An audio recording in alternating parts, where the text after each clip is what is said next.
Elementary music teacher friend, you love what you do, but you might feel unappreciated and, in fact, unseen some days. You may even feel like you're on a music teacher island and just want to connect with other music teachers who can relate to both your struggles and wins when it comes to teaching elementary music. I get you and understand completely the feelings you're having.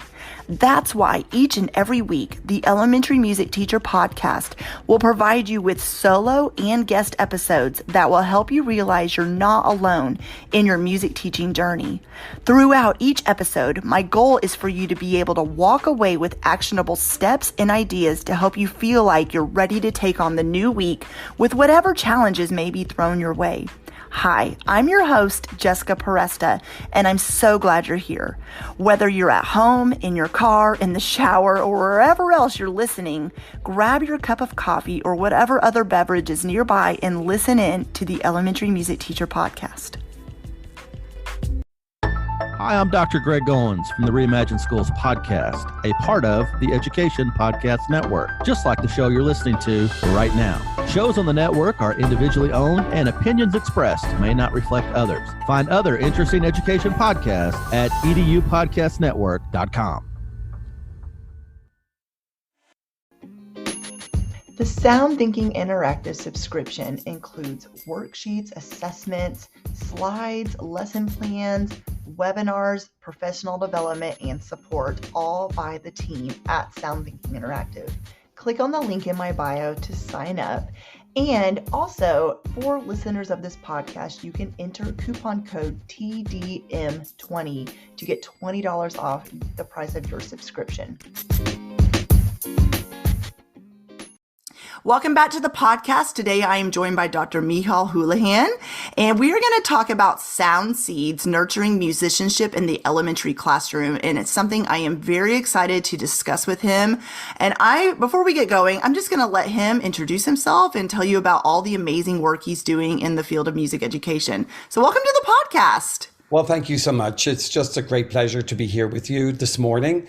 We've got a beautiful sunny day here in Philadelphia. So just delighted to share with you my experience coming from Ireland and working in the United States and sort of sharing that with your listeners today.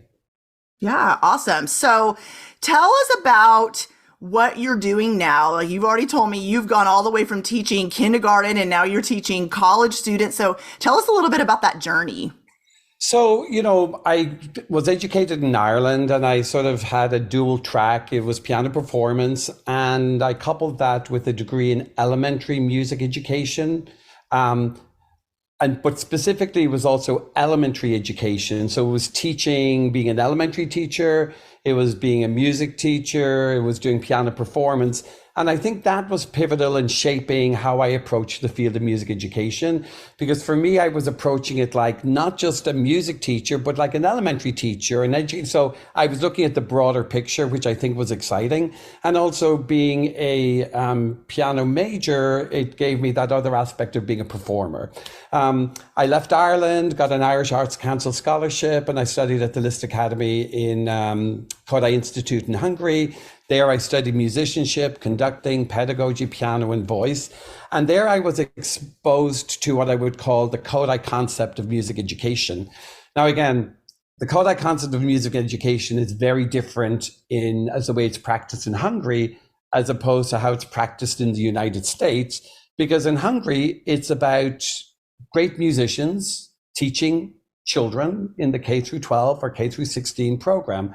In the United States, we tend to divide up teachers into, they're Kodály, Dalcroze, eclectic. That really doesn't exist in Hungary. There's just one way to teach music, and it's the most effective way of teaching music, which is having a great musician in the classroom, sharing their musicianship with their students. So that was a huge revelation when I came to the United States to see exactly what the American adaptation was of the Kodály concept.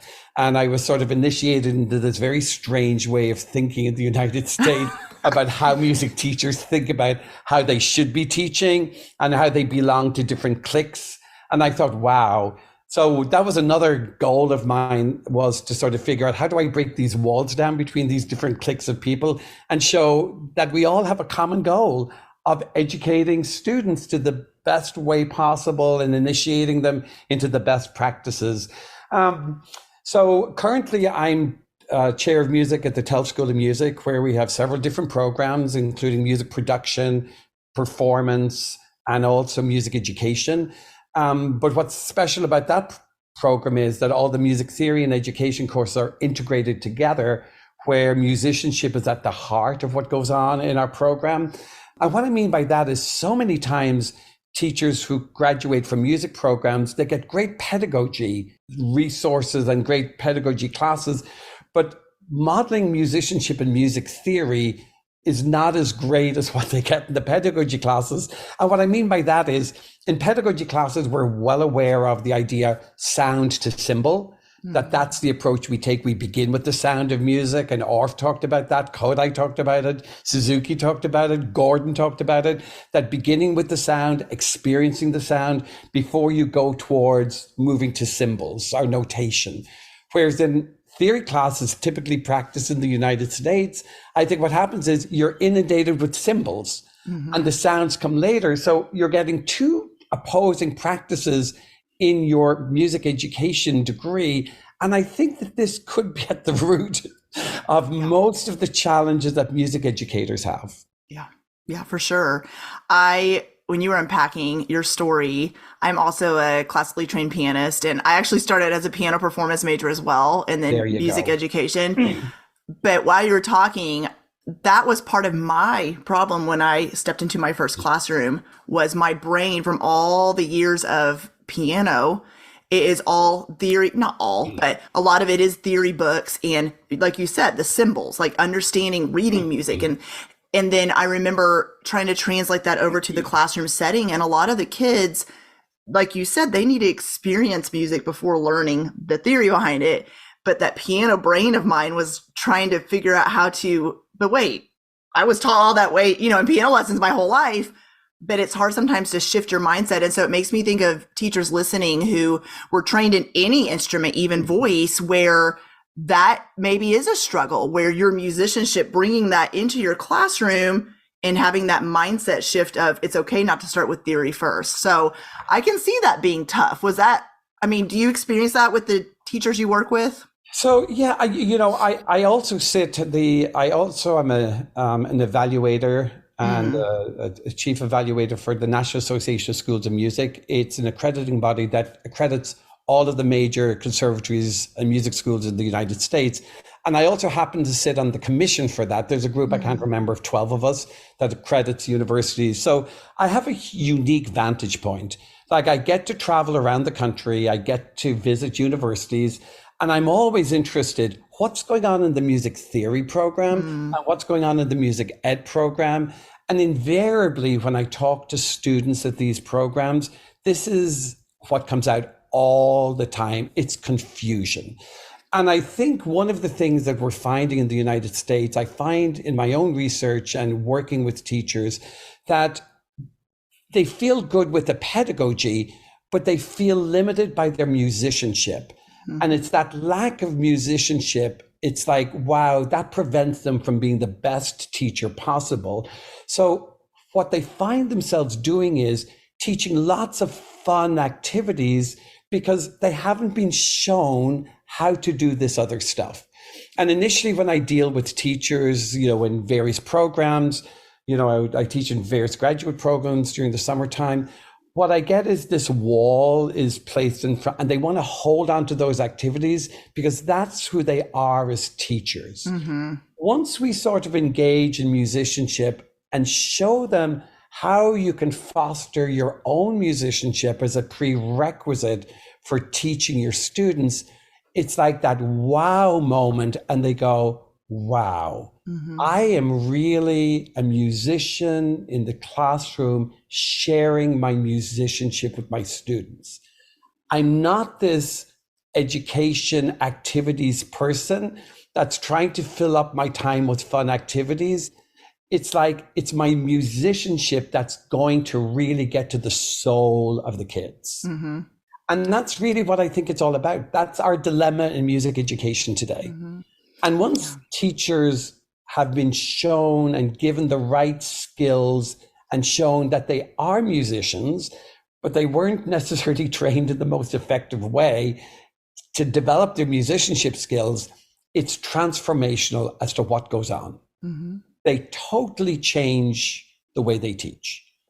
And we've got so many, like I did an extensive in-service training for the Houston Public Schools over a number of years. The first one was for 4 years, and then we just finished last year another 4-year program. But this is a typical kind of comment we get. You'll watch a teacher before the training and you'll talk to the students, and the students will say, yeah, it was okay, it was fun, she's in a good mood today. I don't know if they're prepared today. Like, kids are very, very smart. They will tell you if a teacher's prepared or not. They have this figured out. But it's so interesting going back to these students where the teachers have had a year of this kind of musicianship training, and they describe that teacher in totally different ways. It's fun, it's engaging, I'm learning more. And you sort of say, well, what are you learning? And they say, oh, I know these songs. And they start singing all these different songs. Oh, I can do these kinds of skills. I can sing with rhythm names. I can sing with solfege.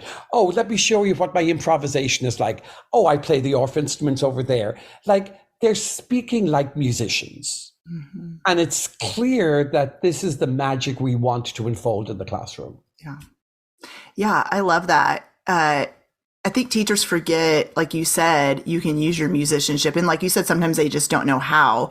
Yep. When you were talking about, it didn't hit me until you said it, how we do it in the US is not the same as everywhere else. Yes. Because that's one thing I've always struggled with is I resonate with a lot of the different teaching methods. And I pull from Orff, I pull from Kodály, but there, like you said, the word clicks. I sometimes see that happening where you forget that you're just teaching music over everything else, and bringing your musicianship to your students is important. That's what matters the most over any other, identifying with the teaching philosophy. Those are super important and get trained in them, but don't lose yourself in the process in your musicianship. And the other thing you said, I was thinking about the teaching standards, and you working with so many different, school districts and states. You've probably seen them all, where I know that sometimes is a sticky point with teachers as well, when they're like, okay, well, it says I have to cover this. I'm even thinking of the National Core Art Standards. I have to teach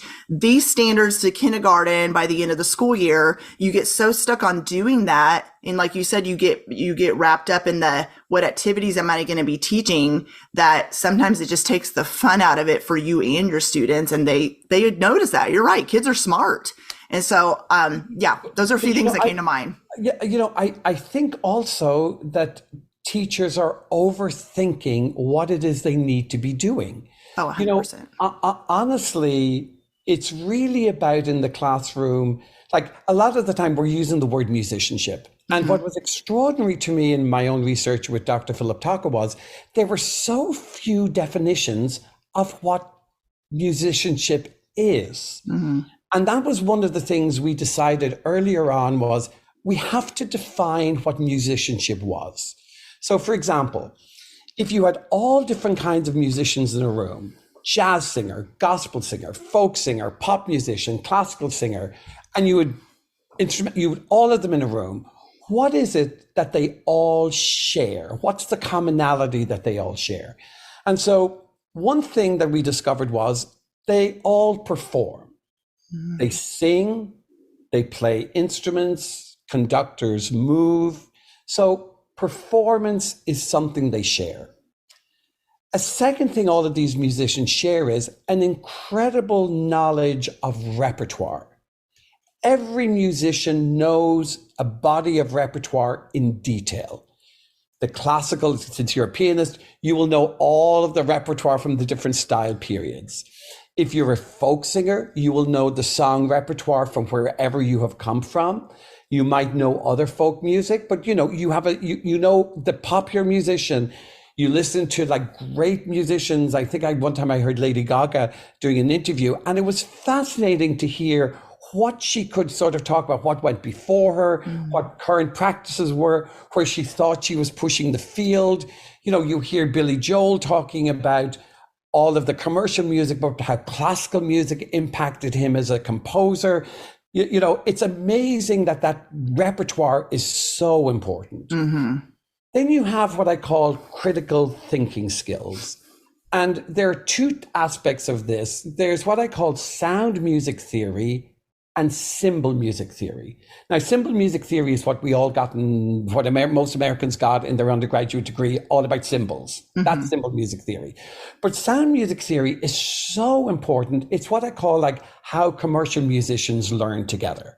So they listen to a piece of music they're going to perform. They notice what's the form. They describe interesting rhythm patterns, not in terms of rhythm syllables or note names. They just discuss it. Oh, it's syncopated. Oh, that's an interesting rhythm. Or they talk about the melody. They talk, oh, that's an interesting melody. Oh, that keeps repeating. They talk about the form.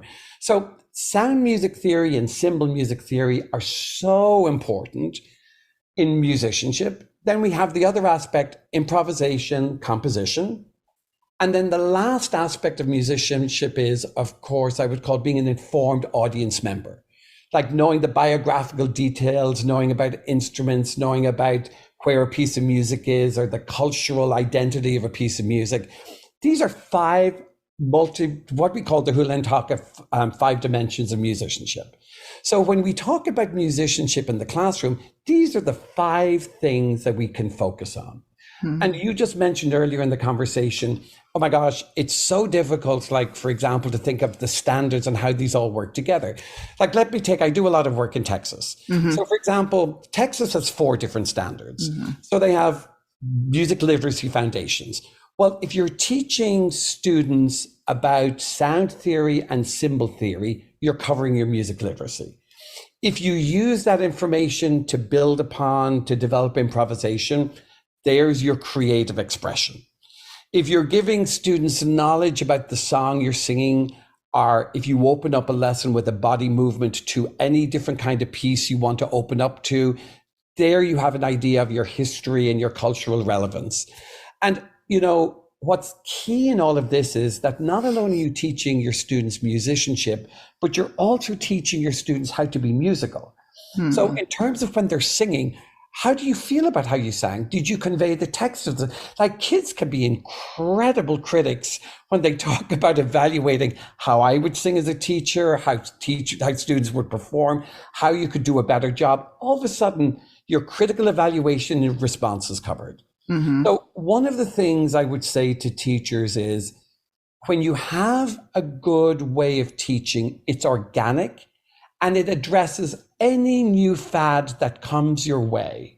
So I work with a lot of fine arts directors in Texas, but I've been there for many, many years, 30 years. And one of them said to me recently, Patty Moreno, she said, you know, we've been working together for nearly 30 years or more. We use 30 years because 40 sounds too long. But so we've got to that stage in our relationship, 30 years or more. But she said, no matter, as a fine arts director, and she was a fine arts director in Austin, and she's in Hayes Consolidated School District now, she said, no matter what they throw at us, the Houlahan and Taka model and multiple dimensions of musicianship has stood the test of time. And why has it stood the test of time? Because our research is based on what good teachers know in the classroom. It's data driven. Yeah.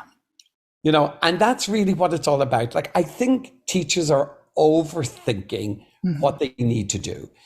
And I think it goes back to my initial premise. If their musicianship was developed the way they want to teach their kids, that would give them the security and confidence in the classroom. Yeah. I was also thinking, you know, as I said earlier on in the conversation, that's why teachers feel the need to do all these activities-based ideas. You know, and look, I say to teachers all the time, we love eating donuts. Who doesn't like a good donut with a cup of coffee? We love doing musical donuts with our kids. You know what it's like on a Friday afternoon and it's raining. Your best lesson plan, it's very difficult to do that lesson plan. And, you know, we have those strategies. We have to be able to do that. But, you know, if we keep doing musical donuts with our kids, we're going to give them musical diabetes. And that's a problem. You know, I don't know what the medicine for that is. Maybe it's like going back to good musicianship, you know, teachers with good musicianship, going into the classroom with great repertoire and knowing how to work that. And by the way, going back to Hungary, that's what I noticed with all the good, they don't think of themselves as Kodály teacher or whatever. They just think of themselves, I'm someone that's a good musician. I've got great songs. And that winning combination will allow me to develop the kids' performance skills, whether it's singing, playing on ORF instruments, playing recorders. It'll allow me to develop their reading, writing skills. It'll allow me to develop their improv and composition skills. And it'll allow me to develop them as informed audience members. Mm-hmm. Mm-hmm. It's so simple. Yeah. You know, it's almost like the Julia Child approach to cooking. Mm-hmm. You know, it's like you follow a certain basic guidelines and you can produce these incredible dishes and incredible lesson plans. Mm-hmm. These are great questions, by the way. You can see how I can keep going on, but you have to stop me because... No, Okay. you're good. No, that's great. So I do want to ask the musicianship, and as you defined it, thank you for that, by the way, because that really does help clarify what you're talking about. Now, helping students develop their musicianship, what are strategic ways teachers can help them? I love how you even talked about the feedback from students, you know, that you worked with in Houston, and then how it changed over time, because they were developing their musicianship probably without even realizing that was what was going on. But the feedback you got from them, you could tell that was what was happening. So how can teachers nurture their musicianship? And then how can they also carry this musicianship with them as they get older? So these are really great questions. And it's like, I don't know how I'm going to answer you. Right. But I'm going to try. So when we talk about musicianship and developing students' musicianship, the first thing I would say to teachers is develop your own musicianship. Feel confident about your musicianship. So what does that mean? One advice sort of I give teachers and graduate teachers when I teach doing service or whatever, I'd say, whatever repertoire you're going to introduce to your students, make sure you can sing that confidently. Make sure you can sing it with words. Make sure you can sing it with rhythm syllables. Make sure you can sing it with counting with numbers. Make sure you can sing it with solfege syllables. Make sure you can sing it in letter names in different keys. Even though you will not be doing that with your kids, that will allow you to develop your musicianship surrounding those pieces of music you're going to present to your kids. You will be more confident. I'm always amazed in Hungary when I remember talking to Kati Forrai, who was the architect of she was a student of Kodály's, but she was the architect of the kindergarten program in Hungary. And when she expressed an interest to Kodály that she wanted to become like a kindergarten teacher, and she graduated from the Liszt Academy in Music, he made her go back to do a diploma in conducting and a diploma in secondary school music. Why? Because he considered the kindergarten the most important introduction that kids would have to music. Mm-hmm. And he understood the value of having the best musician possible teaching those kids. So in some way, trying to adapt to an American environment where teachers can't afford to go back and get another degree and another conducting degree, as much as we'd all love to go back and do those things, doing that kind of thing and preparing the focus of your musicianship and developing that before you teach is really important. Mm-hmm. Because look, we all know the realities of what happens in the classroom. Teachers simply don't have enough time to plan. Right. Teachers spend so much time trying to develop resources for their lesson that they don't have time to actually think about the lesson. And by the way, that was the goal behind Sound Thinking Interactive. We wanted to plan for the lesson so the teachers could learn to teach the lesson, mm-hmm. and the students would learn. Now, sometimes people will say, well, I want to develop my own lesson. You know the way music teachers go, they want to develop everything and they want to create all as if no one has done any of that work before. But the reality of the situation is, let me draw the analogy back to cooking. I love to cook. You'll never ever hear a cook or a chef who's starting off their career say, oh, I want to try and figure out what the recipe is and I'm going to create it all myself and I'm not going to look at anything. Yes. Like that sounds so ridiculous. So what do? You go to a cookbook, you get a recipe, you work with that recipe, and then you make it your own. And once you've made it your own, now you're at a different level of expertise where you don't need as many prompts. Does that make sense? And I think that's something else, I think, in terms of developing musicianship. Look at curriculum resources that are research-based and data-driven. I'll clue you in. There are very few of those resources on the market at the moment. You know what I mean? So that's something I would absolutely say. Like that was also the other thing, and I know we're getting to this later on with the Sound Thinking Interactive resources. We wanted to, put resources that were budget friendly in the hands of teachers in the classroom who could start off with the recipe of here are the ingredients, but trying to mix those things together to create the wonderful cake or the wonderful dinner. That's the job of the music teacher. So we want the music teacher to know the repertoire really well, audiate it in their head, how they want the students to perform it. Then the next thing we want them to do is imagine going through the lesson, follow the directions. For example, let's say Sound Thinking Interactive, where we got these incredible lesson plans and resources, follow them and imagine how you're going to introduce them to the kids. So many times teachers fail to bring in imagination and play into the classroom. And this is critical. How are you going to set up this adventure for the kids in the classroom? Those are the missing ingredients, because of course, if you don't activate the child's soul, how are you going to really teach them the joy of music? So good. And so many times I think teachers are focused on the techniques.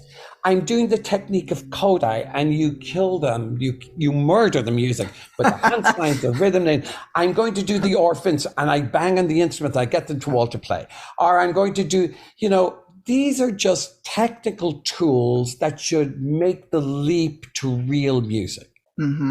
If your teaching keeps focusing on the technique and doesn't get to the artistry, that to me is a problem. And the problem is the following: the kids won't be energized and won't have a passion for music. Yeah.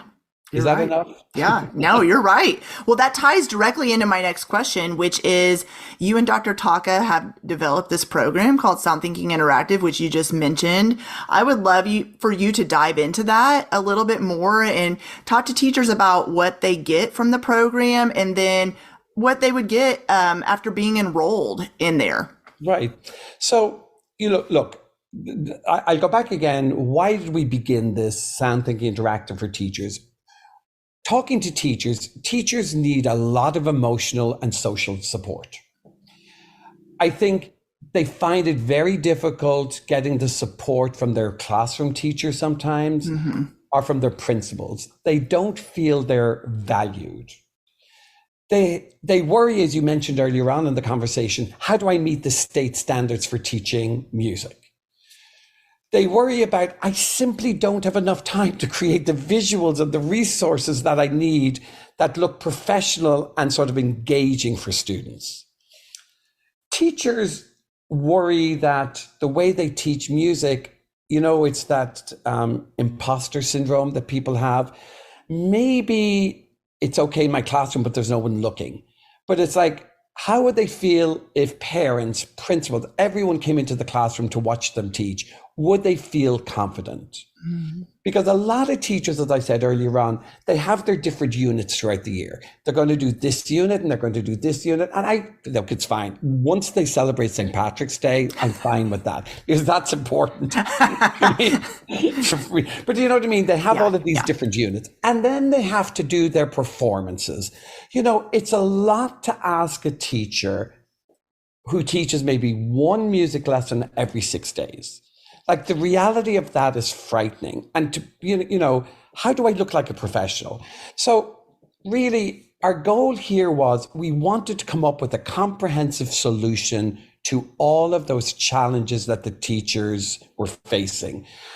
We wanted to come up with a product that offers a comprehensive solution that encompasses curriculum resources, assessment tools, lesson plans, worksheets, professional development.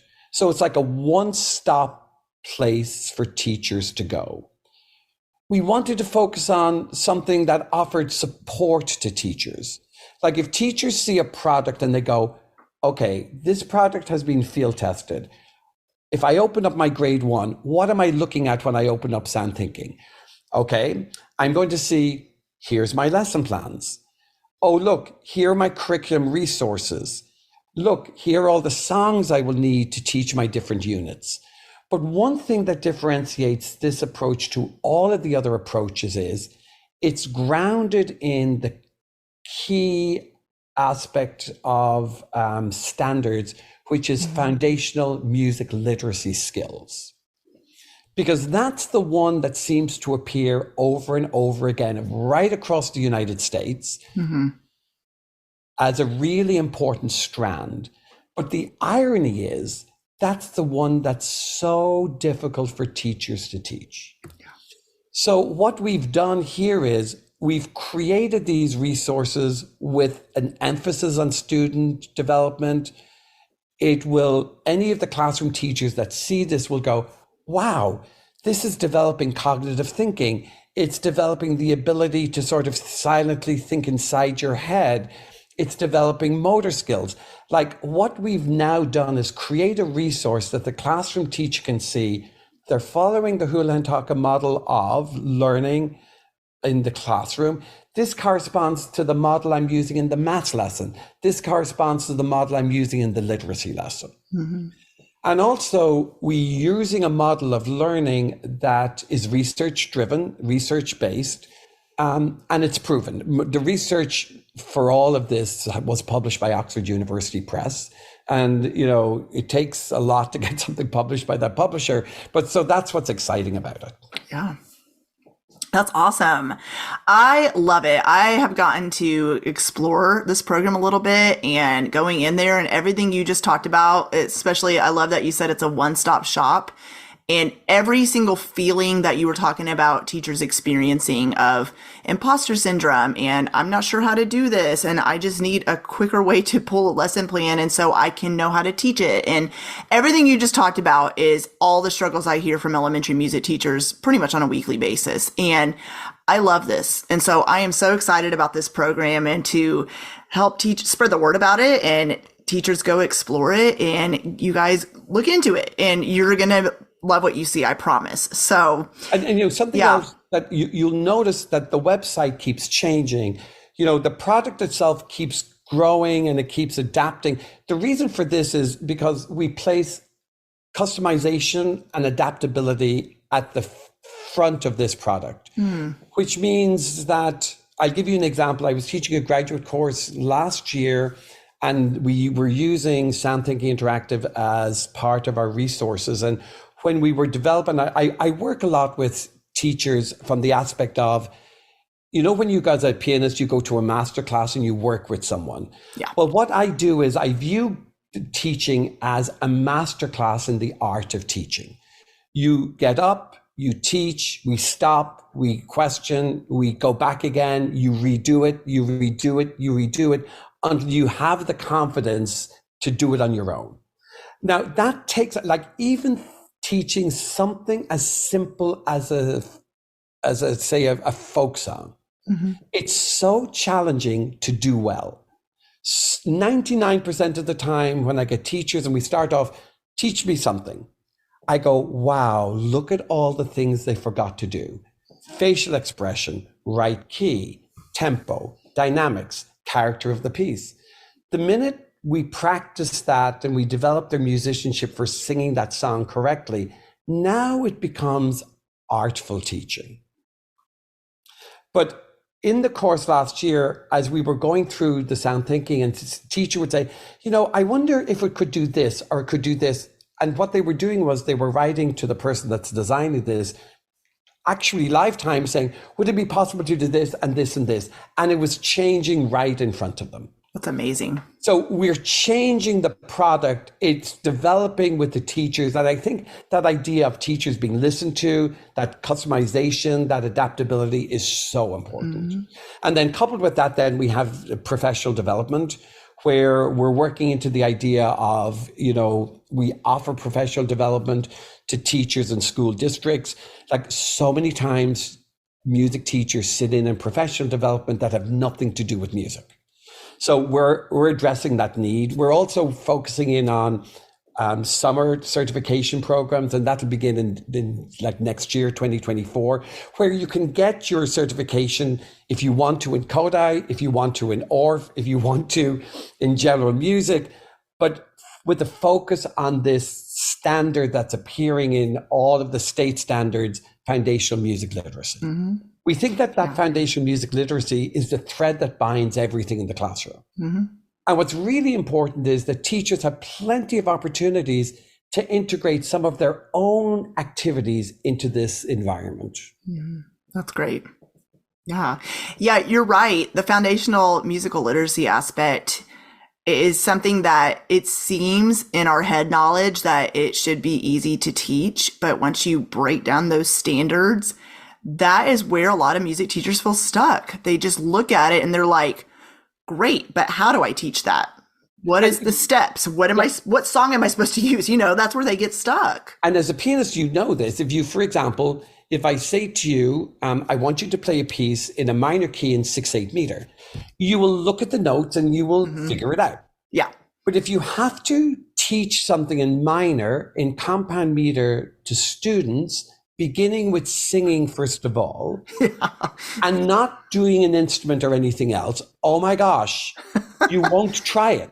Yes. And I think it was interesting. I can't remember, I might be off with the dates here, but it was a number of years ago, we were keynote speakers at Texas Music Educators Conference.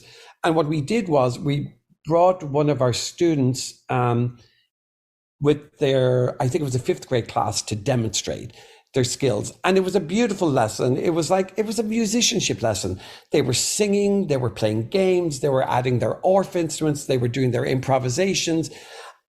And there was over 1,000 teachers there. There could have been more. Mm-hmm. Like, what was interesting when they were finished, there was this pause for a minute. I think it was shock. And then everyone sort of clapped. But afterwards, teachers couldn't understand how were these kids able to do that. Yeah. And it was because they started in kindergarten and there was this vertical alignment right through. And we were building on the emotional, the social skills of kids, developing that joy of music, and they were demonstrating skills. Mm-hmm. One thing I say to teachers all the time is, the worst thing we can do as teachers is hold on to things that are not data-driven or research-based. My favorite one is this. On a social media website, if you ask, how do you teach a piece of music? You'll get a couple of responses. But if you ask, how do you teach rhythm?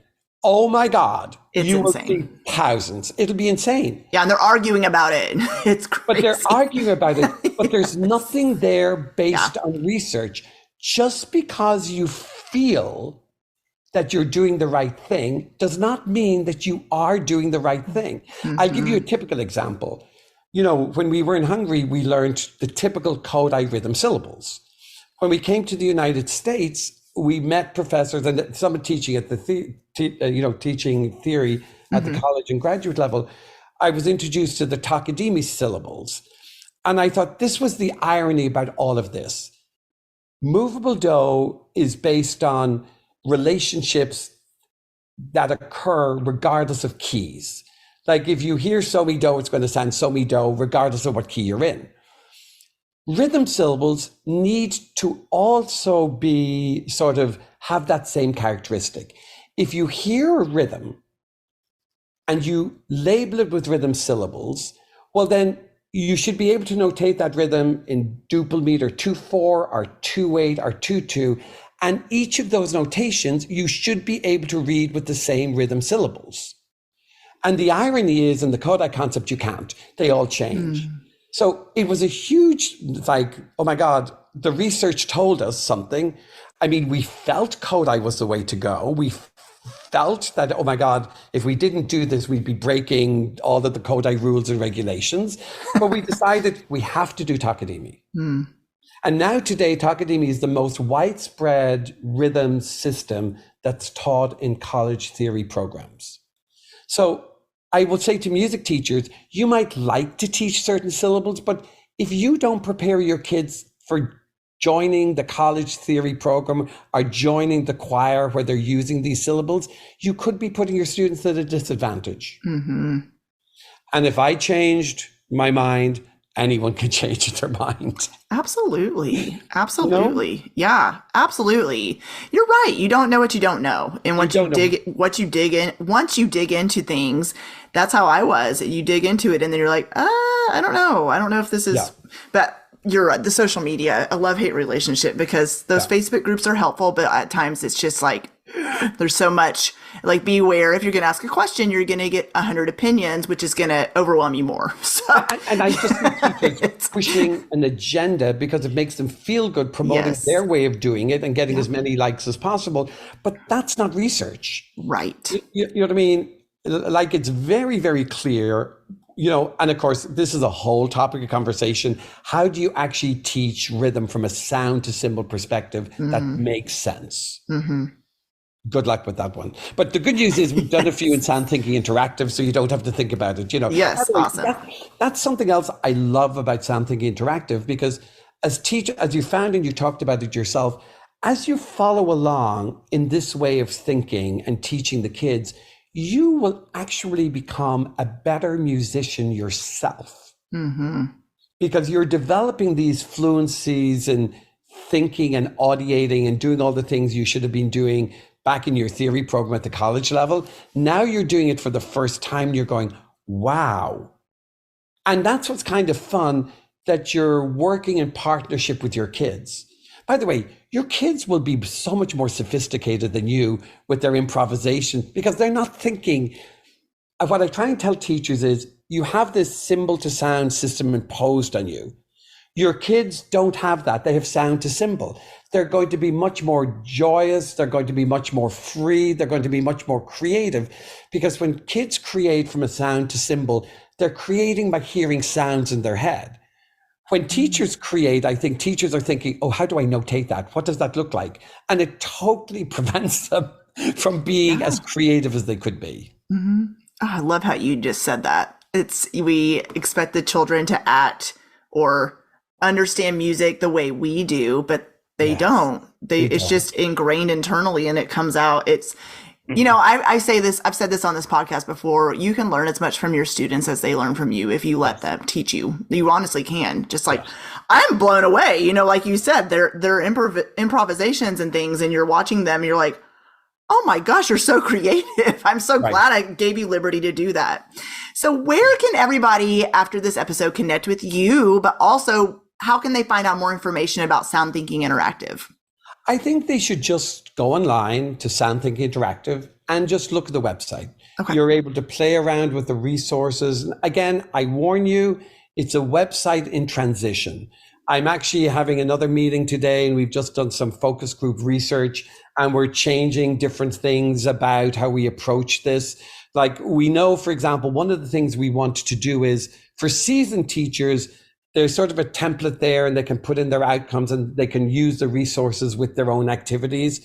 For new teachers, I think what we're going to do is create these units that stand as lesson plans. So it's like the recipe book. We're creating the recipe, and once they get their expertise in going through that a couple of times, then they can move over to the other model where there's more flexibility for them. But I feel that that's really important to see that. They're going to see these resources, the songs with the recordings, with the notation. They're going to see worksheets for every grade. They're going to see authentic assessments for each grade. Like, what more do you want? Mm-hmm. That's awesome. Which I think is exciting. Oh, absolutely. Yeah, absolutely. Thank you so much for coming on the podcast. Really, yes, this has been a fantastic conversation, and I appreciate your time. I think, my God, I saw your eyes light up with teaching rhythm. I think we need to do something about kindergarten, but there's so much to do. Yes. But anyway, thank you so much for the opportunity to speak to your listeners this morning. Yes, thank you so much. Thank you. Take care. Well, hey there. Thank you so much for listening into the Elementary Music Teacher podcast. There is an exclusive Facebook group just for listeners of this podcast and any elementary music teacher called the Elementary Music Teacher Community Facebook group.